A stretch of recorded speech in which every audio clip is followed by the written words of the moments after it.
Olá a todos, meu nome é Carlos. Eu estou gravando esse vídeo aqui com o objetivo de apresentar o que seria o design de experimento de forma mais prática, né? Utilizando dados experimentais em um laboratório, né?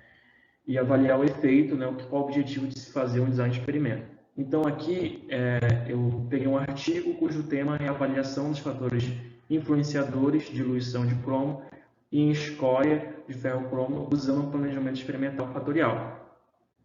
Então, esse trabalho ele vem aqui, né, trazendo resultados de diluição de cromo, né, a partir de um material, né, que é a escória de ferro-cromo, e a gente vai avaliar o que seriam fatores que favorecem a essa eluição. Então, mais à frente, ele vai destacar quais são esses fatores, qual é o objetivo de se estudar, né, a escória de ferro-cromo, e como acontece o processo de diluição do cromo, né? E como a gente pode utilizar esses resultados de diluição, que seria a resposta do que eu quero encontrar, utilizando o planejamento experimental fatorial para determinar alguns parâmetros de análise estatística, né, que vão favorecer aí o objetivo do meu trabalho. Bom, o que seria, né, a escória de ferro-cromo e o que isso está associado ao cromo, né? E por que estudar a escória de ferro-cromo? Bom, a escória de ferro-cromo ela deriva do processo metalúrgico de fabricação da liga ferro-cromo. E nesse processo de produção da liga, a gente tem no processo uma boa produção de escória. E essa escória, a princípio, ela não tem nenhuma utilização, ela não tem uma finalidade de processo. Então, ela se torna um resíduo. Então, na indústria, quando acontece o processo de produção desse resíduo, ele pode se acumular se ele não tiver um destino, né? E aí, como ele tem cromo nessa composição, resíduo de cromo, se ele tiver, por exemplo, em céu aberto, ele pode entrar em contato com a água da chuva, né? E assim pode eluir o cromo, lixiviar o cromo dessas escórias e se tornar uma problemática ambiental. E ele explica que o cromo 6 é o cromo mais tóxico, a forma de cromo mais tóxico que pode gerar aí problemas de saúde, né? O processo de lixiviação do cromo acontece de forma a fase fluida, né, com a fase do sólido. E essa fase fluida pode ter condições que podem favorecer, aumentar o nível de diluição do cromo. Quais seriam essas condições, né? O pH, por exemplo, a faixa do pH pode aumentar a diluição do cromo. O tempo de contato entre a fase aquosa e a escória pode também aumentar, né? Dependendo do tempo de contato.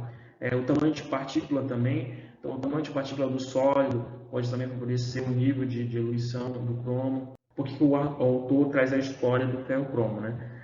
Esse é o mesmo autor, ele também produziu artigos utilizando a escória de ferro-cromo como agregado graúdo para a produção de concreto. Então, em outros artigos, ele observou que a escória de ferro-cromo apresentou propriedades mecânicas favoráveis para se produzir um bom concreto, né? E aí, por ser um material, né, dito resíduo, ele tem um valor muito baixo, então ele pode ser um potencial, né, um agregador de baixo custo para a produção de um bom concreto. Porém, esse material ele tem o cromo na sua composição.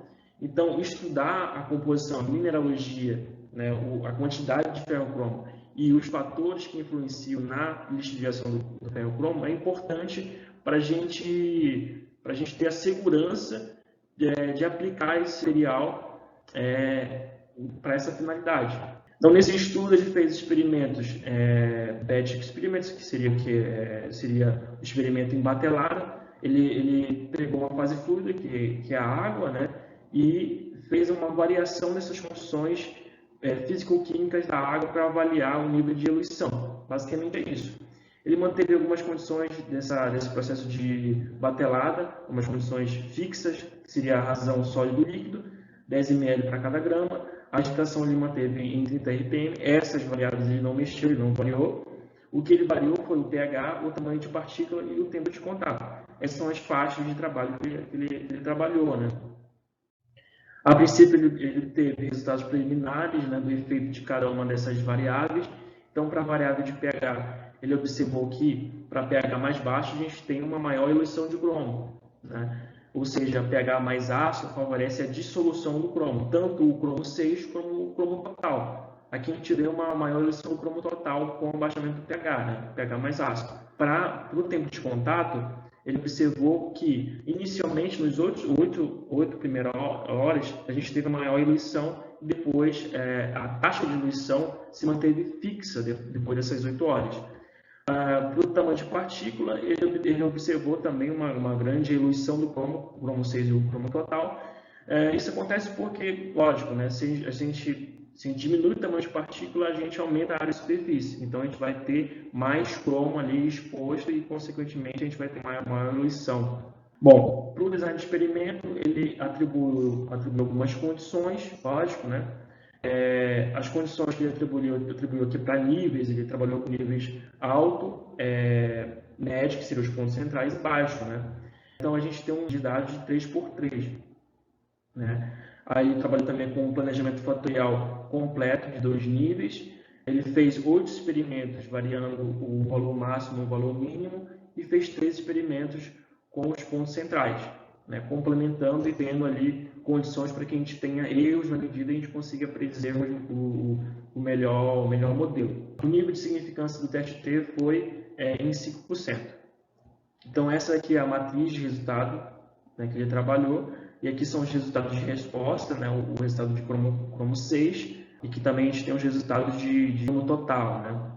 E aí, ambos da resposta, ele vai fazer um design de experimento. Então, para o cromo 6, ele fez um design de experimento. E para o cromo total, ele fez outro design de experimento. Então, aqui, esses são os resultados que ele chegou. Essa tabela aqui que o artigo lá, ele traz, né? Ele basicamente traz esses resultados de eficiência, coeficiente, né? O desvio, né? O desvio padrão e o valor T calculado. Comparando aqui a princípio, né? Para a eluição de cromo 6, o T calculado dele deu extremamente superior ao T tabelado. Então, aqui a gente consegue ver, através dessa tabela, que todos os fatores são extremamente significativos. Os coeficientes que ele chegou foi esses coeficientes, e essa tabela maior aqui de cima, não é a tabela que o artigo traz, mas eu apliquei no software Minitab para poder determinar alguns parâmetros adicionais que o artigo não traz, como, por exemplo, o coeficiente de determinação. Então, o coeficiente para as condições que ele atribuiu, né, foi de 100%. Então, achei os mesmos resultados, e aqui a gente tem o coeficiente de 100%, ou seja, consegue predizer todos os resultados reais, né? O modelo dele é muito bom, e aqui todos os coeficientes são extremamente significativos. E o coeficiente, na verdade, assim, eu fiz o design utilizando o Minitab com as mesmas proporções. Para o cromo 6, aí eu cheguei nos mesmos resultados. Isso acontece por quê? Porque eu vi lá, observei no programa, que ele considerou o ponto central no meu modelo. Então, eu já consigo observar que, considerando o ponto central, a gente tem um coeficiente de determinação bem elevado, né? Porém, a gente tem um outro fator aqui embaixo, né? A influência do ponto central aqui, ó. Então, eles têm um coeficiente para esse ponto central. Então, ele ajusta melhor, né, os resultados a partir desse mecanismo, né, de adicionar mais um termo na minha equação, mais um termo no meu modelo. Então, agora eu vou apresentar a minha planilha com os resultados que eu cheguei e confrontar com os resultados que ele chegou. Agora, vindo para a planilha dos resultados e analisando aqui o ajuste do modelo que foi adotado, junto com a metodologia que foi trabalhada na disciplina, e o modelo do artigo, a gente consegue ver aqui que eu adotei o modelo, primeiramente, um modelo polinomial de grau 1, e é um modelo que segue ali uma matriz de resultado 3x3, ou seja, 3 variáveis e 3 níveis, e a gente vai ver aqui com os cálculos que a diferença principal do modelo do artigo para esse modelo aqui é justamente a não inclusão dos pontos centrais, né? A gente vai ter um outro resultado, uma outra análise de variância, né? Justamente porque a gente não inclui os pontos centrais no meu modelo. E eu fiz aqui, primeiramente, para uma matriz, levando em consideração a eluição do cromo total, a gente vê aqui que o coeficiente de determinação é muito baixo, é 44,73%. Ou seja, para esse modelo aqui, a gente não conseguiu ter um bom ajuste em relação aos resultados reais com os resultados preditos. Ou seja, o valor real está muito longe do valor predito. Justamente a gente não consegue ter essa correlação, né? Ele não é tão confiável. Eu realizei os cálculos de F calculado, F tabelado, né? Eu realizei os cálculos aqui, determinei quais são os coeficientes pelos métodos de mínimos quadrados, avaliei os efeitos. A gente consegue ver aqui, para esse modelo, para esses resultados da evolução do cromo total, que nenhum dos resultados aqui foram significativos, né? Sendo que F tabelado é superior ao F calculado, ou seja, a gente aceita a hipótese nula. E aqui a gente tem também o diagrama de Pareto. O diagrama de Pareto me indica aqui que a maior significância aqui dos termos aqui está na interação da variável A da variável B, ou seja, do pH e do tamanho de partícula. Porém, aqui a gente tem uma plotagem da resposta de superfície, porém o modelo ele não é confiável justamente porque ele não consegue ter esse bom ajuste. Não tendo esse bom ajuste, ele não consegue fazer uma análise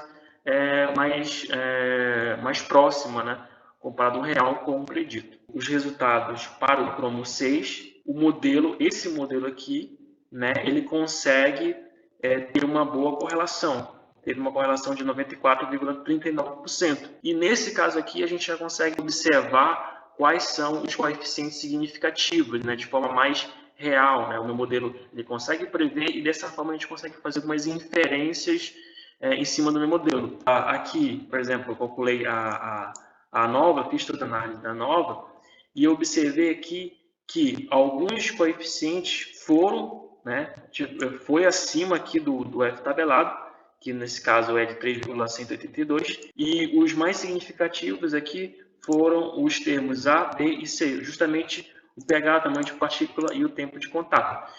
Essas interações são as interações primárias, o que a minha análise estatística indica é que cada um desses efeitos, de forma individual, tiveram o maior nível de significância.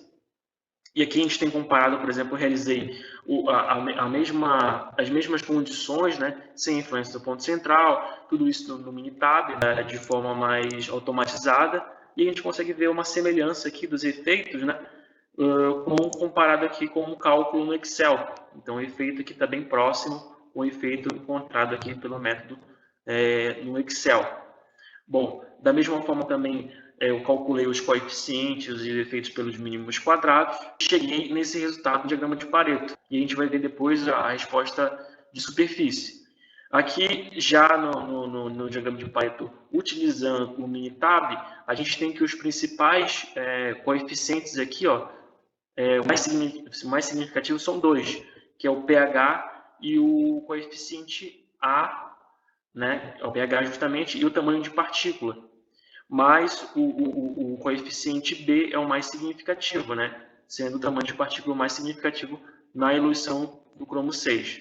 Já aqui, por exemplo, no artigo, os termos significativos estão extremamente acima do tabelado. Isso acontece porque o coeficiente de determinação está 100%, e aí a gente não consegue, por exemplo, fazer uma simplificação do modelo. Todos os termos ali são importantes. E aí todas as interações são significativas. Agora, em termos aqui da resposta de superfície, a gente consegue ver aqui a região ótima, né? Onde a gente tem uma maior emissão do cromo 6. E aqui faz sentido com aqueles resultados que a gente chegou na análise preliminar. Aqui a gente consegue ver que quanto menor o tamanho de partícula e menor o pH mais ácido, a gente tem uma maior emissão do cromo 6. E aqui, para um tempo de contato maior e para um pH mais ácido, a gente tem uma maior emissão do cromo. Aqui também tem essa mesma tendência para o tempo de contato. Quanto maior o tempo de contato e menor o tamanho da partícula, a gente vai ter a maior eluição. Ou seja, a gente consegue ver aqui de forma mais clara, né, a tendência de cada um dos coeficientes. Porém, a gente vê que os mais significativos para o modelo aqui, não considerando o ponto central, para esse modelo aqui, os termos mais significativos são os termos primários, né? Os termos de primeira ordem.